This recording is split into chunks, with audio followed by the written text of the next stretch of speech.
100 milliards de dollars dorment sur Internet. Personne n'y a touché depuis 15 ans. Et personne, jamais, n'a réussi à identifier leur propriétaire. C'est la plus grande énigme financière du siècle. Et il y a de bonnes chances qu'on ne la résolve jamais. Mais le New York Times a annoncé en avril 2026 avoir trouvé la solution à ce puzzle.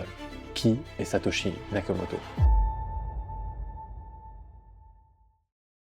Début des années 1990. Internet sort des universités et arrive dans les foyers. Les premiers emails, les premiers forums, et une question simple apparaît. Comment garder un secret quand on parle sur un réseau public? La réponse existe déjà, elle s'appelle la cryptographie. Concrètement, ce sont des algorithmes mathématiques qui permettent de chiffrer un message de telle manière qu'aucun ordinateur sur Terre ne peut le déchiffrer en un temps raisonnable, sauf si on a la clé. Le problème, c'est que cette technologie change tout. Elle permet à n'importe quel citoyen de communiquer à l'abri des regards, y compris du regard de l'État. Le gouvernement américain panique. À l'époque, les algorithmes de cryptographie sont classés comme munitions militaires, au sens propre. Une loi américaine, l'ITAR, interdit leur exportation. Si vous publiez en ligne le code d'un algorithme, comme RSA par exemple, techniquement, vous êtes un trafiquant d'armes. Un cryptographe américain en fait l'amère expérience. Il s'appelle Phil Zimmermann. En 1991, il met en ligne un logiciel de chiffrement qu'il appelle PGP pour Pretty Good Privacy. 3 ans d'enquête criminelle du FBI, 3 ans à se demander s'il finira en prison pour avoir voulu protéger la vie privée des gens. C'est dans ce climat que naît un mouvement, une communauté de cryptographes, de programmeurs, de juristes. Ils s'appellent eux-mêmes les cypherpunks. Le mot mélange cypher, qui signifie chiffre, et punk, comme dans une contre-culture.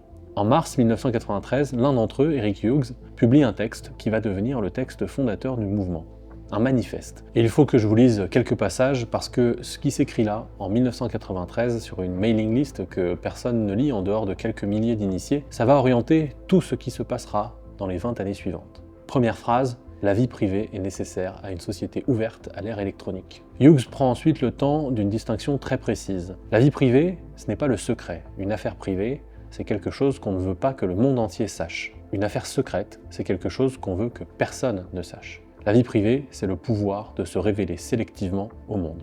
Et puis vient le message qui change tout. Les gens ont défendu leur vie privée pendant des siècles, avec des murmures, l'obscurité, des enveloppes, des portes fermées, des poignées de main secrètes, des messagers. Les technologies du passé ne permettaient pas une vie privée forte. Les technologies électroniques, si. Hughes pose ensuite une affirmation qui sonne presque agressive. Nous devons défendre notre vie privée si nous voulons en avoir une. Pas attendre que le législateur s'en charge, le faire soi-même. Et il termine par une phrase qui va devenir le slogan de toute une génération de programmeurs. Les cypherpunks écrivent du code. Quelqu'un doit écrire les logiciels qui défendent la vie privée. Et puisque nous ne pouvons pas l'avoir tant que nous ne le faisons pas tous, nous allons l'écrire. Pas des pétitions, du code. Parce que le code, lui, ne se laisse pas censurer aussi facilement qu'une opinion. Pour vous donner une idée du niveau de provocation, un jeune cryptographe britannique invente à cette époque une parade géniale à la loi américaine. Comme cette loi considère que le code de chiffrement, comme RSA, est une arme, il imprime ce code sur des t-shirts et il les vend. Le t-shirt est officiellement classé munitions militaires. Si vous le portez à l'aéroport de New York par exemple, vous devenez exportateur d'armes illégales. Retenez ce détail, on va revenir sur ce monsieur dans quelques minutes. Pendant ce temps, un autre cryptographe, Daniel Bernstein, attaque l'État américain en justice avec l'aide d'une organisation qui s'appelle l'Electronic Frontier Foundation. Son argument est simple, un algorithme de cryptographie, c'est du langage, c'est de l'écriture. Et l'écriture est protégée par le premier amendement de la Constitution américaine, la liberté d'expression. Le procès dure 3 ans. En 1999, la Cour d'appel américaine donne raison à Bernstein. Le code informatique est une forme de parole, il est protégé par la Constitution. Et la même année, l'administration Clinton libéralise massivement les exportations de cryptographie civile. Les cypherpunks ont gagné ces crypto wars, du moins la première manche. Mais une victoire ne suffit pas. Il leur manque encore quelque chose qui les obsède depuis le début, une monnaie qui fonctionne sur Internet sans demander la permission à personne, à aucune banque, à aucun État et à aucun intermédiaire. Plusieurs ont essayé. David Chaum, qui a inventé par exemple DigiCash. Wei Dai propose B-Money.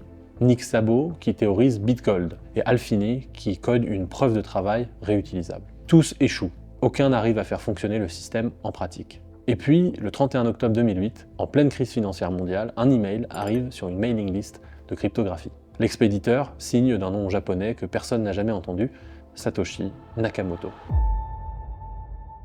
L'email contient un document de 9 pages écrit en anglais, un papier technique qu'on appelle un livre blanc, une description scientifique d'une invention. Le titre du document est sec, Bitcoin, un système de cash électronique pair à pair. Ces 9 pages décrivent une chose qu'on n'a jamais vue. Une monnaie électronique qui ne dépend d'aucune banque, d'aucun État, d'aucun serveur central.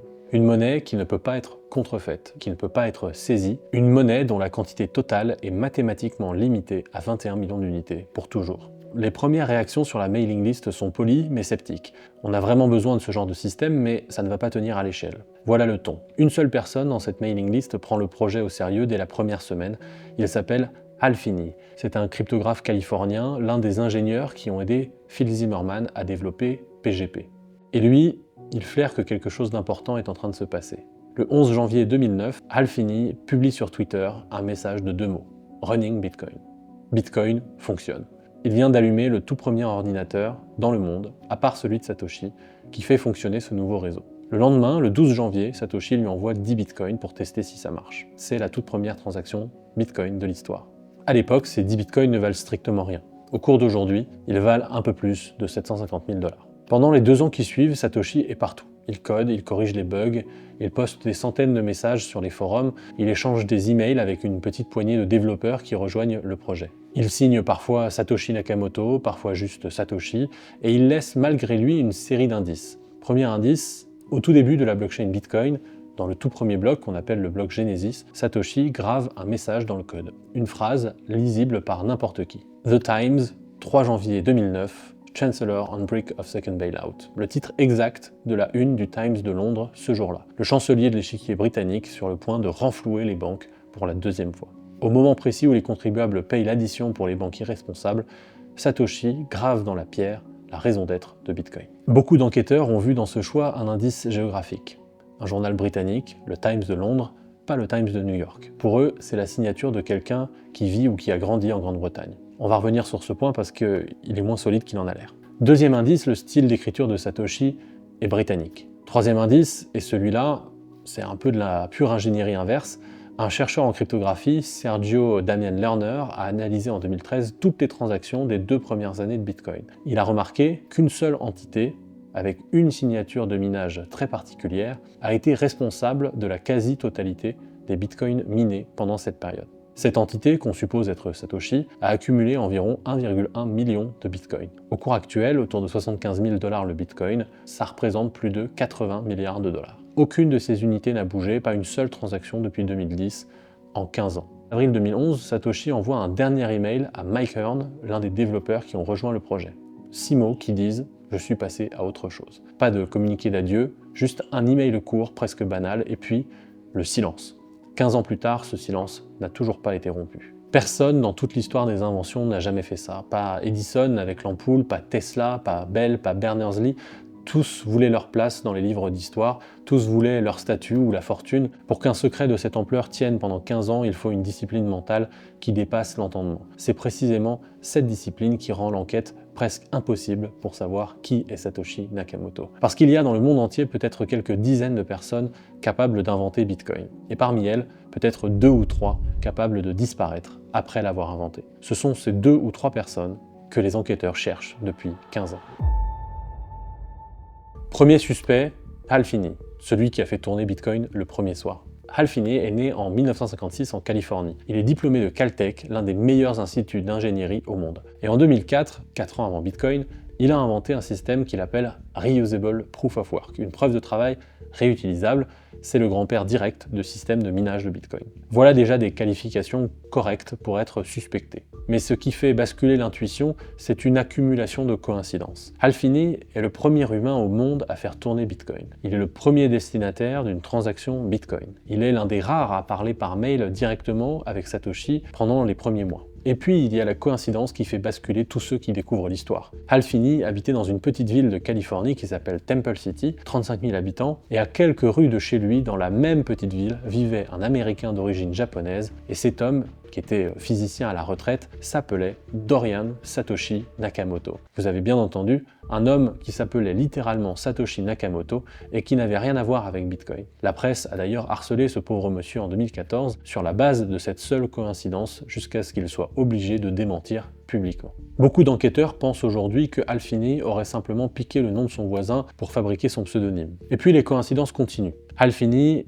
et Satoshi utilisaient tous les deux le même fournisseur d'email obscur, un service allemand appelé GMX. Le timing colle, l'expertise colle, la proximité géographique colle, et puis la coïncidence finale, en août 2009, Hal Finney est diagnostiqué d'une maladie de Charcot, une maladie neurodégénérative qui paralyse progressivement tout le corps. Il commence à perdre ses capacités motrices lentement sur plusieurs années. Et Satoshi, lui, progressivement, devient moins actif sur Bitcoin à partir de 2010, jusqu'à disparaître complètement en avril 2011. Vous voyez le tableau, tout colle, sauf qu'il y a un problème, et même plusieurs. Premier problème, au moment précis où Satoshi envoie certains emails horodatés, Hal Finney est photographié sur la ligne de départ d'une course à pied de 10 miles, avec des chronos publics sur sa propre page personnelle. Pour fabriquer un alibi de ce genre, il faudrait un niveau de paranoïa surhumain, anticipé sur des années. Deuxième problème, en 2013, alors qu'il est déjà paralysé par la maladie de Charcot et qu'il communique avec un système de suivi des yeux, Hal Finney publie un long texte qu'il appelle « Bitcoin et moi ». Il y raconte son rôle dans les premiers mois et il dément formellement être Satoshi. Sa femme, Fran Finney, redira la même chose après sa mort en 2014. Troisième problème, et c'est le plus solide, Hal Finney est mort en 2014. Sa famille a hérité de ses bitcoins et a dû en utiliser une partie pour payer les frais médicaux gigantesques liés à sa maladie. Mais les 1,1 million de bitcoins de Satoshi, eux, n'ont jamais bougé. Aucune raison pour Hal Finney de garder cette fortune intacte alors que sa famille en avait désespérément besoin pour le soigner. Aujourd'hui, l'hypothèse qui tient la route, c'est que Hal Finney n'était probablement pas Satoshi, mais qu'il a été la deuxième personne au monde, après Satoshi lui-même, à avoir vu le projet Bitcoin de l'intérieur, le premier complice, le premier confident, le témoin idéal qui n'a jamais parlé.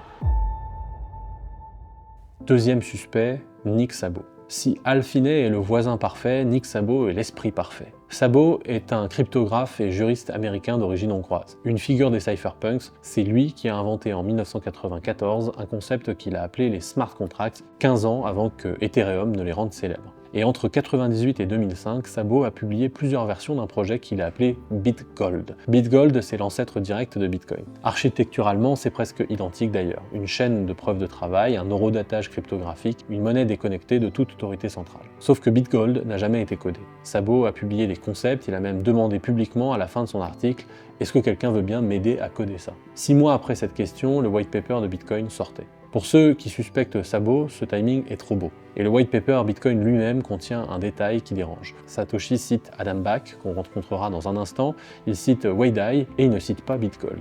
Pourtant, BitGold est parmi tous les ancêtres de Bitcoin celui qui ressemble le plus à Bitcoin. Le journaliste Nathaniel Popper, qui travaille pour le New York Times, écrit dans son livre Digital Gold la phrase qui restera comme la plus célèbre des spéculations sur l'identité de Satoshi. La preuve la plus convaincante désigne un Américain d'origine hongroise nommé Nick Szabo.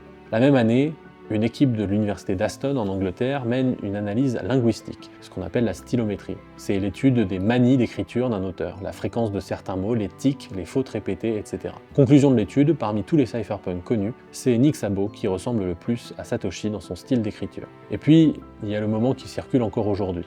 Une interview entre Szabo et le podcasteur américain Tim Ferriss. Il parle des solutions de seconde couche pour Bitcoin et Szabo dit à l'oral, je cite, « J'irai clairement vers une seconde couche, je veux dire j'ai conçu BitGold avec 2 couches. » I definitely go for a second layer. I mean, I designed Bitcoin gold with 2 layers. Il commence à dire Bitcoin et puis il se rattrape et il dit BitGold. Ou alors il s'est mélangé entre 2 mots qui commencent pareil, c'est à vous de juger.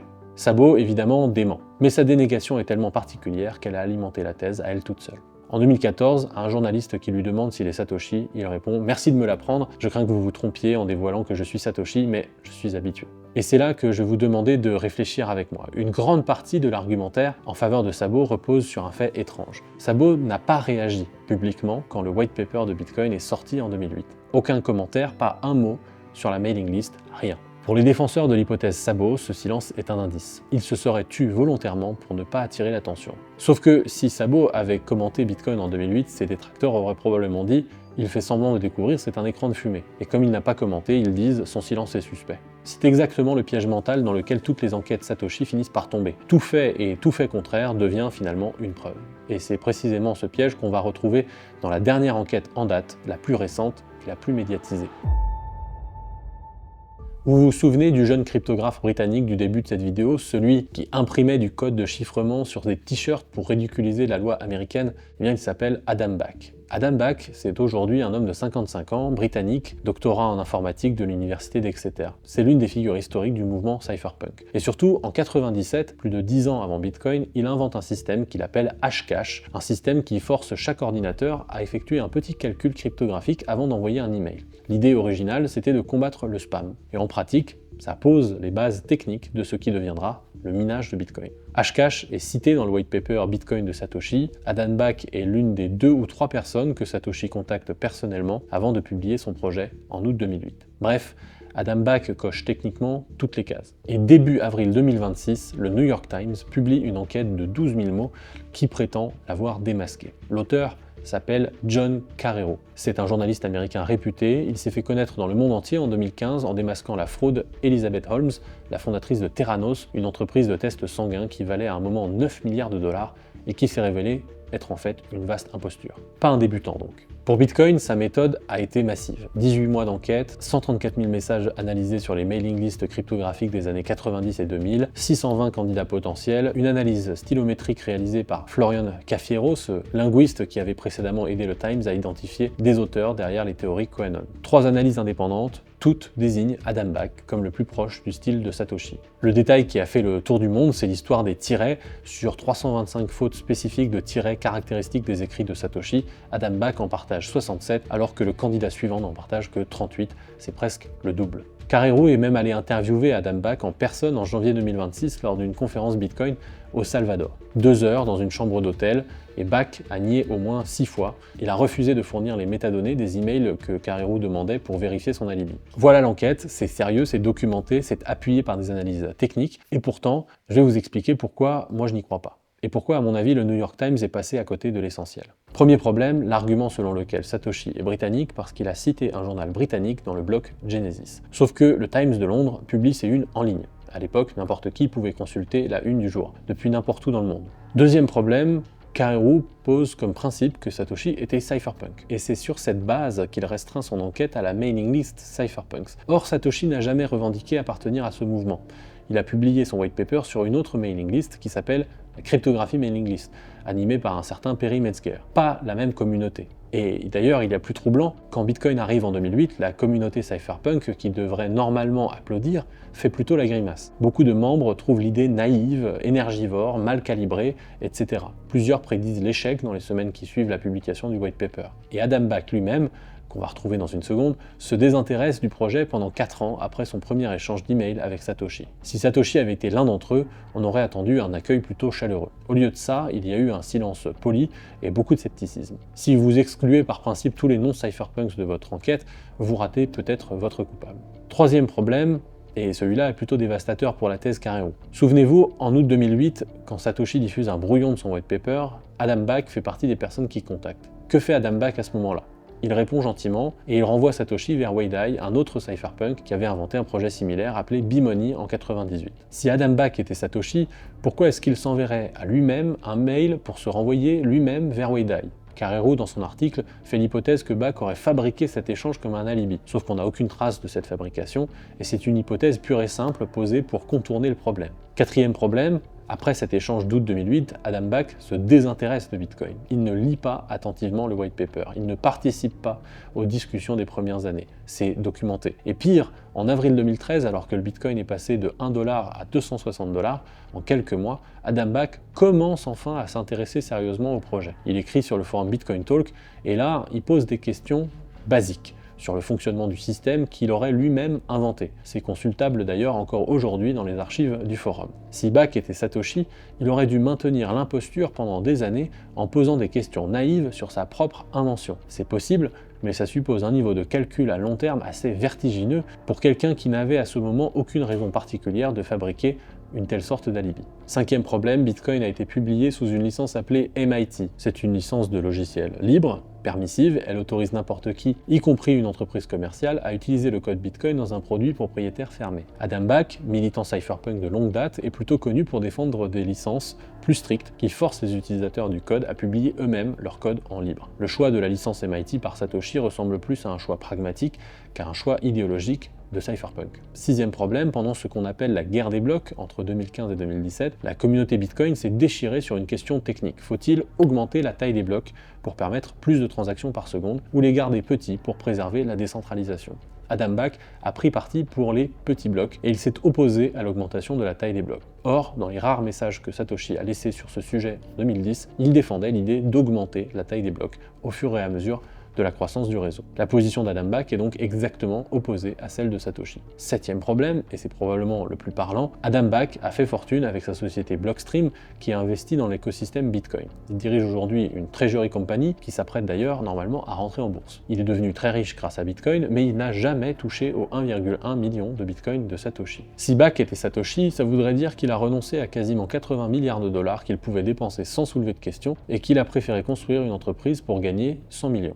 Soit 1000 fois moins. Pour un type qui veut faire fortune, c'est un choix curieux. Le New York Times a fait un travail méthodologique impressionnant, et les correspondances stylistiques entre Satoshi et Back sont réelles. Mais la stylométrie mesure une similarité, pas une identité. Quand vous comparez deux cryptographes britanniques de la même décennie, qui ont lu les mêmes papiers, fréquenté les mêmes mailing lists et écrit dans les mêmes jargons techniques, c'est presque impossible qu'ils ne se ressemblent pas. Florian Cafiero, le linguiste qui a fait l'analyse, l'a dit lui-même, ces résultats sont non concluants. Adam Back est donc un suspect, mais aujourd'hui, il est difficile de dire qu'il est coupable. Et tout son comportement après 2008, sa lenteur à comprendre Bitcoin, ses questions de novice en 2013, son désintérêt pendant les premières années, etc., contredisent l'hypothèse de Carreyrou de manière assez écrasante. Alors la question redevient ouverte. Maintenant, on passe à la partie qui me semble la plus importante, et c'est là que je vais vous dire pourquoi, à mon avis, on ne retrouvera probablement jamais Satoshi, et pourquoi d'ailleurs, c'est une bonne nouvelle.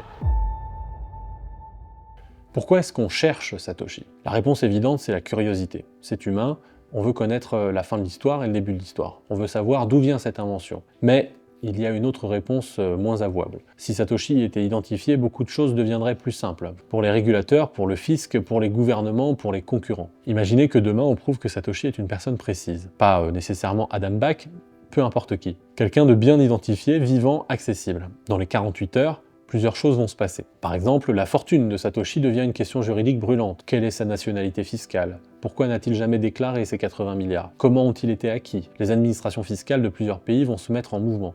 Et ce mouvement à lui seul peut suffire à déclencher des transferts de fonds forcés par exemple. Si Satoshi est obligé de vendre ne serait-ce qu'une partie de ses bitcoins pour payer des impôts, le marché entier prend une petite claque. Au-delà de l'argent, il y a la question de l'autorité. Aujourd'hui, Bitcoin n'a pas de chef, pas de PDG, pas de fondateur visible, pas de porte-parole, pas d'équipe marketing. Ce qui veut dire que personne ne peut imposer une décision au protocole. Quand des modifications majeures sont proposées, elles passent par un consensus complexe entre développeurs, mineurs, validateurs et utilisateurs. C'est lent, c'est conflictuel, c'est précisément ce qui rend le système robuste. Si Satoshi parlait, son opinion deviendrait peut-être un argument d'autorité. Pas immédiatement contraignant, mais terriblement influent. Quand un fondateur charismatique parle, ses utilisateurs écoutent. Quand Vitalik Buterin parle, Ethereum bouge. Quand Anatoly Yakovenko parle, Solana bouge. Et quand Satoshi parle, eh bien Satoshi ne parle pas en fait. Et c'est précisément ce qui fait que Bitcoin n'a pas de point de défaillance humain. Maintenant, imaginez qu'un État identifie Satoshi. Il devient beaucoup plus simple de faire des convocations, des mises sous pression, et soudainement, on demande à cette personne de modifier le protocole, d'ajouter une porte dérobée, d'influencer les utilisateurs, de geler certaines transactions, de coopérer avec des enquêtes antiterroristes ou anti-blanchiment. À nouveau, Satoshi n'a pas de contrôle sur le code, et il ne pourrait rien faire tout seul, mais il serait sous pression écrasante et il aurait une influence non négligeable sur les utilisateurs. Tant que Satoshi reste invisible, ce levier n'existe pas.